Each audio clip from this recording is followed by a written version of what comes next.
एवं धर्म प्रेमी सज्जनों,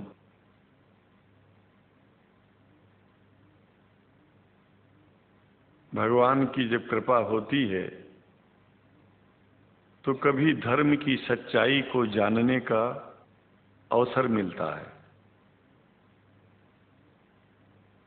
मुसलमानों के बीच में लगातार कई वर्षों से हम जा रहे हैं और भारतवर्ष में एक नई प्रथा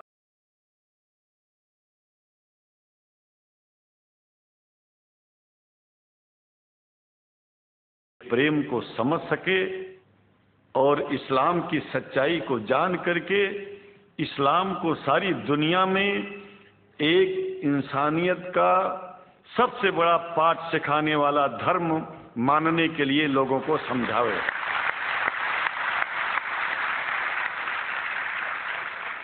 जब लोग इस्लाम को बेदर्द, मुसलमान को बेदर्द, तलवार के जोर पर चलने वाला धर्म बताते हैं तो अगर शायद धरती में कोई दुखी होता होगा तो सबसे ज्यादा दुख मुझको होता है। ये न सच्चाई है और न कभी ये सच्चाई हो सकती है। जिस इस्लाम ने पहला कलमा ही कुरान शरीफ का ये बताता है कि नहीं है इबादत के काबिल सिवाय परमात्मा के और कोई, ला इलाहा इल्लल्लाह मोहम्मद रसूल अल्लाह। भला आप बताइए, वेदों का रस निचोड़ करके मोहम्मद साहब ने परमात्मा की इबादत करके परमात्मा के पैगाम को एक ही कलमे में दे दिया। इससे बड़ा ग्रंथ दुनिया में और क्या हो सकता है? अगर कुरान के पहले कलमे को ही पढ़ करके हिंदू अपने धर्म का पालन करना चाहे तो उससे बड़ा धर्मात्मा शायद कोई नहीं होगा। कुरान को हमने गहराइयों में जा करके तो नहीं अनुभव किया, लेकिन कुरान के मानने वालों के हृदय की गहराइयों में जाके देखा कि अगर इस्लाम को पूरी दुनिया अगर स्वीकार कर ले तो इसमें कोई बुराई नहीं है। इस्लाम परमात्मा के द्वारा बताया गया सिद्धांत है। इस्लाम किसी व्यक्ति का अपना नियम नहीं है, अपना सिद्धांत नहीं है। कुछ लोग भेदभाव पैदा करने के लिए इस धरती पर मुसलमानों को बेदर्द कह देते हैं, इस्लाम को बुरा कह देते हैं। मैं कहता हूं उनसे बुरा इस दुनिया में कोई नहीं है। वो शैतान के बच्चे हैं, खुदा के बच्चे नहीं हैं।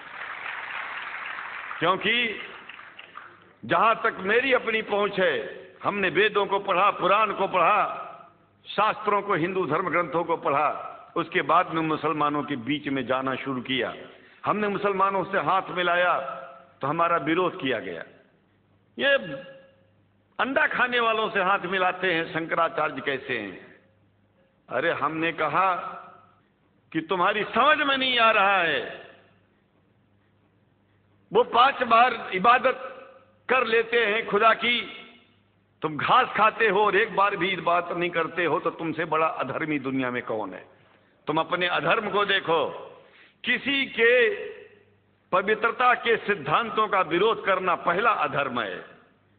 आप क्या खाते हैं, कैसे रहते हैं, अगर हमें आप दुखी नहीं करते हैं तो आपसे बड़ा इंसान दुनिया में कोई नहीं है। हम घास खाएं और आपके दिल को चोट पहुंचाएं तो हमसे बड़ा अधर्मी कोई नहीं है दुनिया में। कहने का तात्पर्य सिर्फ एक है कि मैंने ये अनुभव किया है कि ये मैं एक बात जो मैंने देखा है, आप लोगों से जो प्रेम मुझे मिलता है, लोग पूछते हैं कि आप मुसलमानों में क्यों जाते हो, आप तो शंकराचार्य हो। हमने कहा कि भाई मुसलमानों से पूछो कि हमसे इतना प्रेम क्यों करते हैं। वो हमसे जो प्रेम करेगा हम तो जाएंगे। कहा फिर क्या हम प्रेम नहीं करते क्या? हमने कहा कि हम तो तुम्हारे बीच में पैदा हुए और तुम मुसलमानों से प्रेम नहीं करते, इसलिए हम तुमसे प्रेम नहीं करते। मैं आप लोगों के बीच में आकर के एक बात बताता हूं।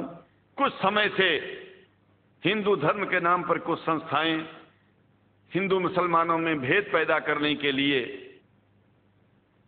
कुछ ऐसा कार्य किया जिसकी वजह से आम हिंदू, सीधा साधा हिंदू बेचारा जान ही नहीं पाता है इस्लाम क्या है और सनातन धर्म क्या है।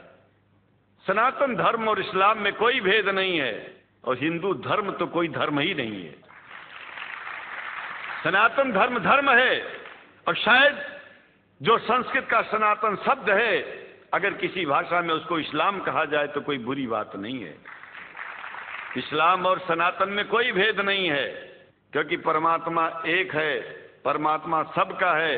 ये संदेश ऋषियों मुनियों ने दिया और यही संदेश परमात्मा का भेजा हुआ संदेश स्वयं हमारे मोहम्मद साहब ने इस पैगाम को हमको दिया, तो हम भेदभाव क्यों करें। यहां पर भारत का मुसलमान, एक बात बिल्कुल मैं स्पष्ट बता रहा हूं आपसे, अगर भारत का मुसलमान सो गया तो भारत सो जाएगा। इसलिए भारत को जगाना है तो मुसलमानों को जागते रहना पड़ेगा। भारत जाग जाएगा, पूरी दुनिया जाग जाएगी। ये भी मैं जानता हूं कि भारत के सच्चे हिंदुओं को, जो सच्चे सनातन धर्मी हैं, उनको मुसलमानों से प्रेम चाहिए, उनको मुसलमानों से भेद नहीं चाहिए। अंग्रेजी की भी मिल गई है और हम तो चाहते हैं, हाँ, कुरान शरीफ सारी दुनिया में अगर इस ग्रंथ को पहुंचाया जाए, और पहुंचाना चाहिए। मैं तो मुसलमानों से एक जरूर बात कहूंगा कि आप लोग एक चीज का ध्यान दें, आपके पड़ोस में जिस भी भाषा को जानने वाला व्यक्ति रहता हो, जिस भी भाषा को, कोशिश कीजिए कि आप इस कुरान जैसे पवित्र ग्रंथ को उसको उसकी भाषा में पहुंचाइए। और मेरी समझ में सारी दुनिया में एक कुरान पहुंचेगा तो सारी दुनिया में शांति होगी, सारी दुनिया में अमन होगा और सारी दुनिया में ऐसे ही इतने प्रेमियों के बीच में शंकराचार्य को पहुंचने में और बोलने में कोई दिक्कत नहीं होगी, संकोच नहीं होगा। आप लोग भी निडर हो जाइए, आप लोग भी संकोच छोड़िए। हम जानते हैं कभी कभी संकोच में, कभी कभी इस देश के कुछ जो फिरका परस्त लोग हैं, उनकी उल्टी सीधी योजनाओं में हम लोग एक दूसरे से मिल नहीं पाते।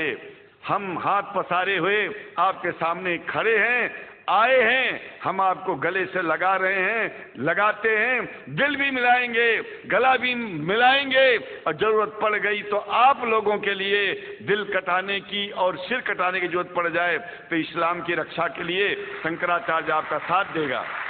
क्योंकि शंकराचार्य जानते हैं इस्लाम धोखा नहीं है, शंकराचार्य जानते हैं इस्लाम बर्बादी का रास्ता नहीं है। शंकराचार्य को पता है कि जो वेद में लिखा है वही कुरान में लिखा है, इसलिए हमारा धर्म नहीं छूटेगा, हमारा धर्म और आगे बढ़ेगा।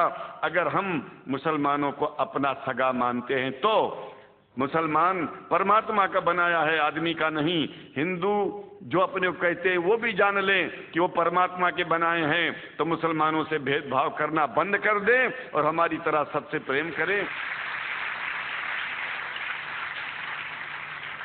डॉक्टर लखनऊ साहब, देखिए मैं अपरिचित था, जानता नहीं था और मैं बड़ा प्रसन्न हूँ कि वो समय निकाले और यहाँ आए।